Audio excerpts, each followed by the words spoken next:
شروع اللہ کے نام سے جو بڑا مہربان نہایت رحم والا ہے۔ السلام علیکم۔ وہاں بن منبع فرماتے ہیں کہ جب آدم علیہ السلام کی عمر شریف کے 500 سال گزر گئے اور ان کی اولاد کثیر ہو گئی تو حق تعالیٰ نے انہیں ان کی اپنی اولاد کے لیے مبعوث فرمایا اور ان پر 50 وقت کی نمازیں اور 3 ماہ کے روزے اور غسل جنابت فرض کیے۔ مردار، خون، خنزیر کا گوشت اور شراب کی مخالفت کی گئی۔ 21 اوراق حروف تہجی کے انہیں بھیجے گئے۔ بعض لوگوں نے کہا ہے کہ 40 صفحوں پر مشتمل ایک کتاب حضرت آدم علیہ السلام پر نازل کی گئی۔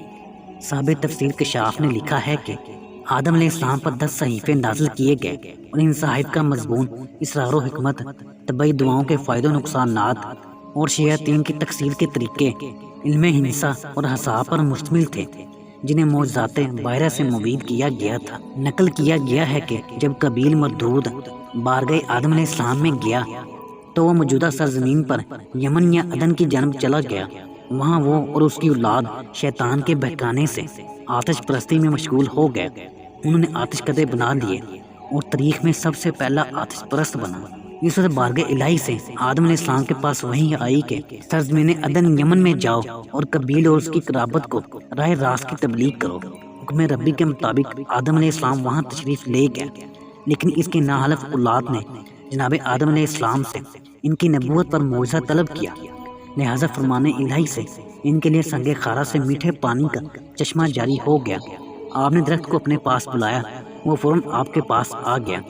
سنگریزوں نے آپ کے ہاتھ میں جناب آدم علیہ السلام کی نبوت کی گواہی دی۔ ان کے علاوہ اور بہت سے معجزات آپ سے ظاہر ہوئے جن کی تفصیل تاریخ کی کتابوں میں موجود ہے کہ آدم علیہ السلام اپنی اولاد کے سامنے شریعت کے احکام بیان فرماتے اور اپنی اولاد کو خدا شناسی اور توحید کے احکام سے مطلع فرماتے۔ اگر ان کے درمیان کوئی اختلاف رونما ہوتا تو اس میں فیصلہ کرتے اور آپ کا حکم اس سلسلے میں ناطق ہوتا۔ آپ نے اپنی اولاد کو 1000 زبانیں تعلیم فرمائی تھی اور ان میں ایک جماعت دوسرے کی زبان نہ سمجھتی تھی جب تک ایک دوسرے کی زبان نہ سیکھ لیتے۔ اس طرح آدم علیہ السلام اپنی اولاد میں قیام پذیر رہے یہاں تک کہ آپ کی حیات ابدی موت کا وقت قریب آیا۔ کہا جاتا ہے کہ آدم علیہ السلام کی اولاد سے 40,000 افراد موجود تھے جن میں بیٹے، پوتے اور ان کی اولادیں شامل تھیں، لیکن محمد بن اسماعیل بخاری کی تحقیق کے مطابق حضرت آدم علیہ السلام کی زندگی میں آپ کی اولاد میں 17,000 افراد شامل تھے، جن میں سے صرف 40 افراد آپ کی بیٹیاں تھیں، یعنی 20 لڑکیاں اور 20 لڑکے۔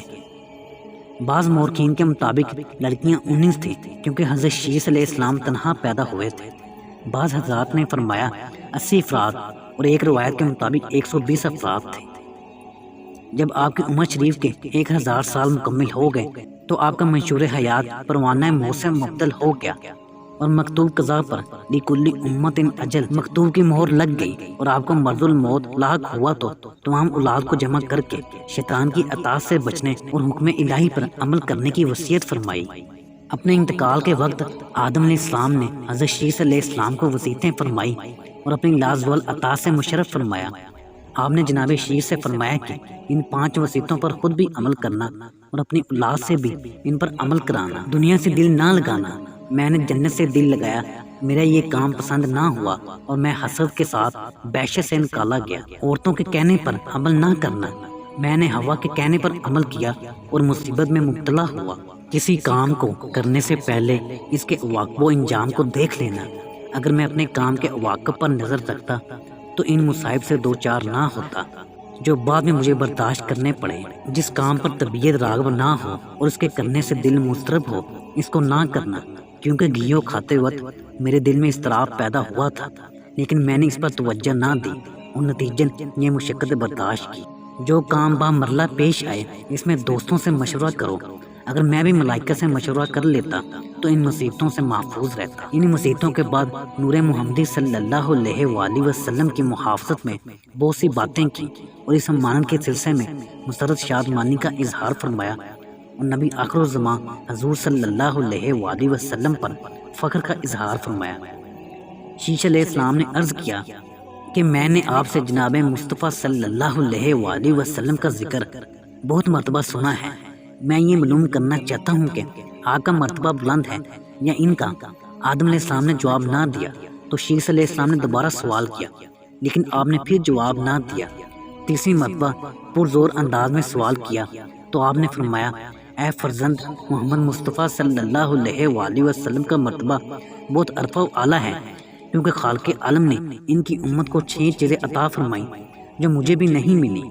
مجھے ایک ہی لغزش کی بنا پر جنت سے نکال دیا گیا، حالانکہ امت مسلمہ کو بہت سی لغزشوں کے باوجود جنت عطا کی جائے گی۔ میری ایک ہی لغزش کو آشکارا کیا گیا، لیکن امت مصطفیٰ صلی اللہ علیہ وآلہ وسلم کی لاکھوں لغزشوں کے باوجود ان کے جرائم کی پردہ دری نہ کی جائے گی۔ میری ایک ہی لغزش پر حوا علیہ السلام کو 100 سال تک مجھ سے جدا رکھا گیا، لیکن ان کی لاکھوں غلطیاں اور گناہوں کے باوجود اس امت کو ان کے محبت کرنے والوں سے جدا نہ کیا جائے گا۔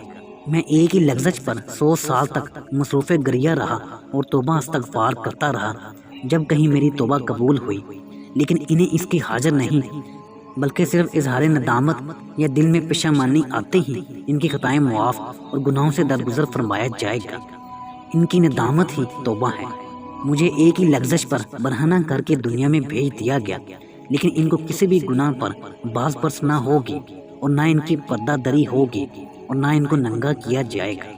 میں اپنے کاموں کو درست کرنے کے لیے جب تک عرفات نہ گیا اور وہاں ندامت کے آنسو نہ بہائے، میری توبہ قبول نہ ہوئی، لیکن انہیں اس کی حاجت نہیں کہ وہ اپنے گھر سے باہر قدم نہ نکالیں۔ اگر وہ صرف اتنا ہی کہہ دیں، میں نے گناہ کیا ہے، اس وقت خطاب الہی ہوگا، میں نے تجھ کو بخش دیا۔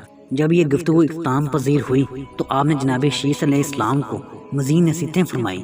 ان میں پہلی وصیت تجدید ایمان اور اقرار توحید اور لا الہ الا اللہ کی شہادت تھی، اور آنے والے انبیاء میں سے ہر ایک پر نازل ہونے والے صحیفے کی تصدیق تھی۔ اس کے بعد جناب شیش نے درخواست کی کہ آنے والے پیغمبروں سے انہیں متعارف کروایا جائے، لہٰذا آپ نے ایک سفید صندوق منگوایا اور اس کو کھول کر اس میں سے ایک صحیفہ نکال کر اس کو کھولا، جو شرق سے غرب تک پھیل گیا۔ اس میں تمام انبیاء کی شبیہیں، سب کے نام اور صفات، ان کی نبوت کی نشانیاں، ان کے معجزات، ان کے زمانے اور اوقات لکھے تھے۔ آپ نے وہ تصویریں دکھا کر تمام کیفیات سے جناب شیش علیہ السلام کو آگاہ فرمایا۔ انبیاء پر ہونے والے انعامات، ان پر آنے والے مصائب و تکالیف کو بیان فرمایا گیا۔ ان انبیاء کے تذکروں میں سب سے پہلا ذکر خود جناب آدم علیہ السلام کا تھا، ان کے بعد جناب شیش علیہ السلام کا۔ آدم علیہ السلام کے بعد سے ان سب کا ذکر ترتیب وار بتایا گیا، اور اختتام میں حضور کریم صلی اللہ علیہ وآلہ وسلم کا ذکر تھا۔ ان کے بعد اول خلفاء حضرت شیس علیہ السلام کے بیٹے جناب انوش کا ذکر تھا، اور آخر خلفاء میں خلفائے راشدین جناب صدیق، فاروق، عثمان و علی رضی اللہ تعالیٰ عنہ کا ذکر کیا گیا۔ خلفاء کے ذکر کے بعد حضرات حسنین کریمین کا ذکر کیا گیا تھا۔ شیس علیہ السلام نے انبیاء و مرسلین و صلاطین کے تذکروں میں سب سے عرف و اعلیٰ، صاحب جلالت و کمال و عظمت، نبی آخر الزمان حضور صلی اللہ علیہ وآلہ وسلم کا دیکھ کر ان کے لیے نصرت و ظفر کی دعائیں کی۔ شیس علیہ السلام نے انبیاء و مرسلین و صلاطین کے تذکروں میں سب سے عرف و اعلیٰ، صاحب جلالت، کمال و عظمت، جلال ذکر نبی آخر الزمان حضور کریم صلی اللہ علیہ وآلہ وسلم کا دیکھ کر ان کے لیے نصرت و ظفر کی دعائیں کی۔ اس کے بعد اس صحیفے کو لپیٹ کر اس صندوق میں بند کر کے آدم علیہ السلام نے جناب شیس علیہ السلام سے فرمایا کہ میری موت کا وقت قریب آ گیا ہے۔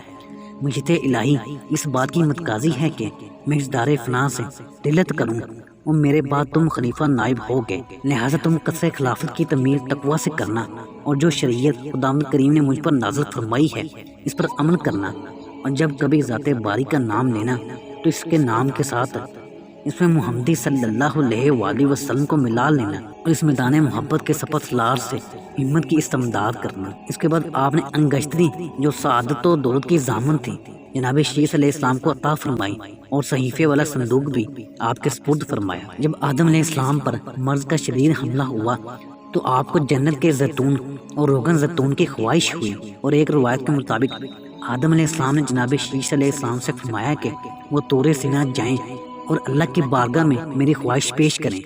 تمیل ارشاد میں شیس علیہ السلام طور سینا آئے اور بارگاہ خداوندی میں اپنے والد کی خواہش بیان کرنے کے لیے ہاتھ اٹھا کر عرض کیا، الہی تیرا بندہ آدم علیہ السلام شدید بیمار ہے اور جنت کے زیتون اور روغن زیتون کی خواہش کر رہے ہیں۔ ان کی دعا کے درمیان ندا آئی، اپنا لکڑی کا پیالہ لاؤ۔ جب شیس علیہ السلام نے اپنا پیالہ سامنے رکھا تو یہ دونوں چیزیں عالم غیب سے مہیا کی گئیں۔ جناب شیس رب کا شکر کرتے ہوئے یہ دونوں چیزیں لے کر اپنے والد کے پاس آئے اور وہ چیزیں انہیں پیش کی۔ آدم علیہ السلام نے روغن زیتون اپنے جسم پر ملا اور زیتون سے کچھ تناول فرمایا۔ ان دونوں چیزوں کی وجہ سے ان کا مرض فوری طور پر زائل ہو گیا، لیکن بعد میں مرض اود کر آیا، اور مرض میں جب شدت پیدا ہوئی تو آپ کو جنتی میووں کی خواہش ہوئی، تو آپ نے اپنے دوسرے فرزندوں کو ان کی طلب میں روانہ کیا۔ جب یہ تھوڑی ہی دور پہنچے تھے تو فرشتوں کی ایک جماعت کے ساتھ جناب جبرائیل علیہ السلام ملے، جن کے ساتھ جنتی خوشبوئیں اور کفن تھا۔ انہوں نے آدم علیہ السلام کے فرزندوں سے دریافت کیا کہ کہاں اور کس لیے جا رہے ہو۔ انہوں نے ساری بات بتائی تو جناب جبرائیل علیہ السلام نے انہیں واپسی کا مشورہ دے کر کہا کہ ہم انہی کے پاس ان کے مقصد کو پورا کرنے جا رہے ہیں، لہٰذا وہ خالی ہاتھ واپس آئے۔ جب یہ اپنے گھر واپس ہوئے تو ملائکہ کو جناب آدم علیہ السلام کے گرد جمع دیکھا۔ جناب جبرائیل علیہ السلام ان سے ان کا حال دریافت فرما رہے تھے۔ آدم علیہ السلام نے بتایا کہ مرض کا پورا غلبہ ہو چکا ہے اور اس کی تکالیف پوری طرح حاوی ہیں، جس کی وجہ سے عبادت کے لیے کھڑا ہونا ممکن نہیں رہا ہے۔ ابھی یہ گفتگو ہو رہی تھی کہ جناب اسرائیل علیہ السلام ادب و احترام کے ساتھ صلاۃ و سلام کے تحائف لے کر تشریف لائے اور عرض کیا، اے آدم آپ پر سلامتی اور اللہ کی رحمتیں نازل ہوں۔ رب العالمین آپ پر اور آپ کی اولاد پر سلامتی اور رحمتیں نازل فرماتا ہے۔ آدم علیہ السلام نے رب کریم کی تحیت و سلام کا جواب عرض کیا اور اس کی تعظیم و احترام بجا لائے۔ اس وقت جناب حوا علیہ السلام حضرت آدم علیہ السلام کے پیچھے بیٹھی ہوئی تھی۔ آدم علیہ السلام نے جناب حوا سے کہا کہ آپ یہاں سے چلی جائیں اور مجھے میرے رب کے نمائندوں کے ساتھ چھوڑ دیں، مبادہ میں پھر کسی مصیبت میں مبتلا ہو جاؤں، کیونکہ اب تک میں جن مصائب کا شکار ہوا ہوں وہ تمہاری وجہ سے آئی ہیں۔ اس کے بعد جبرائیل علیہ السلام سے کہا کہ مجھے آپ سے ایک سوال دریافت کرنا ہے، کیونکہ اب میرا وقت آخر ہے، موت کا مزہ چکھنے والا ہوں، لہٰذا اپنے پروردگار سے شرم کرتا ہوں اور اپنی لغزش کو یاد کرتا ہوں۔ مجھے یہ معلوم کرنا ہے کہ مجھے آسمان پر عادی یاسی کے لقب سے یاد کیا جائے گا یا طائب باری کے نام سے پکارا جائے گا۔ یہ باتیں سن کر ملک الموت رونے لگے۔ جبرائیل علیہ السلام مضطرب ہوئے اور تمام فرشتے بھی رونے لگے۔ اس وقت حاطف غیبی نے نداء دی کہ اے آدم گردن اٹھاؤ۔ جب آپ نے گردن اٹھائی تو جنت کو راستہ دیکھا، آپ کو جنت کے قیام کی جگہ بھی دکھائی گئی۔ یہ منظر دیکھ کر آدم علیہ السلام نے ملک الموت سے کہا، اے کارخانے ہیبت کے نگران، میدان حشر کے سپہ سالار، اپنا کام جلد از جلد مکمل کرو، کیونکہ جانو سال جانا کی مشتاق ہے، اور مرغ روح کو تن و بدن کی قید سے آزاد کراؤ تاکہ قدس کی فضا میں مصروف پرواز ہو۔ قبل اس سے کہ ملک الموت جناب آدم علیہ السلام کی روح قبض کریں، تسبیح و تحلیل اور کلمہ شہادت کی تجدید میں مشغول ہوئے۔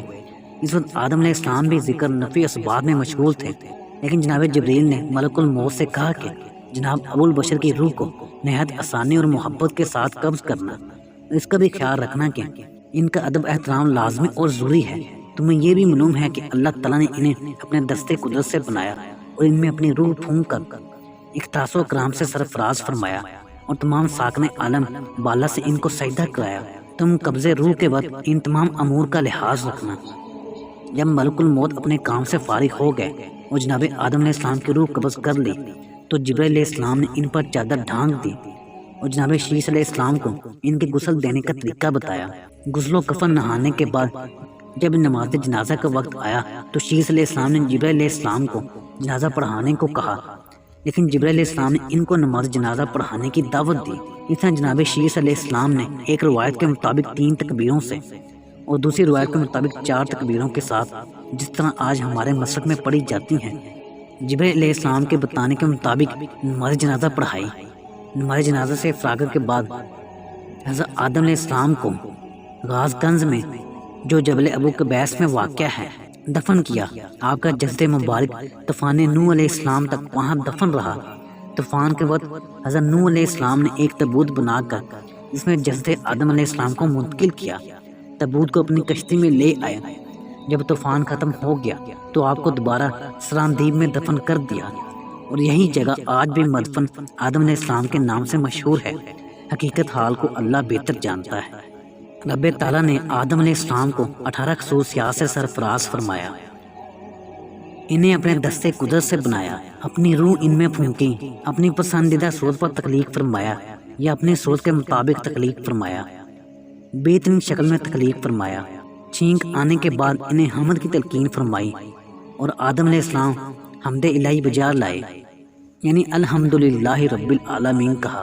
ان کی حمد کے جواب میں یرحمک اللہ، یعنی تمہارا رب تم پر رحم فرماتا ہے۔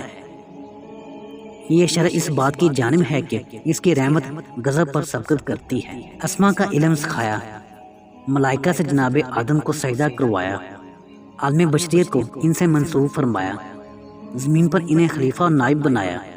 ان کی وجہ سے ابلیس لائن کو مردود لائن قرار دیا، ان کی وجہ سے عتاب ملائکہ ہوا، سب سے پہلا حمد الہی کرنے والا بنایا، سب سے پہلا بارگاہ الہی میں توبہ کرنے والا بنایا، سب سے پہلی منتخب شخصیت قرار دیا، دنیا میں سب سے پہلے منصب نبوت پر فائز فرمایا، دنیا میں ارواح خبیثہ و طیبہ میں امتیاز کرنے کی صلاحیت سب سے پہلے عطا فرمائی۔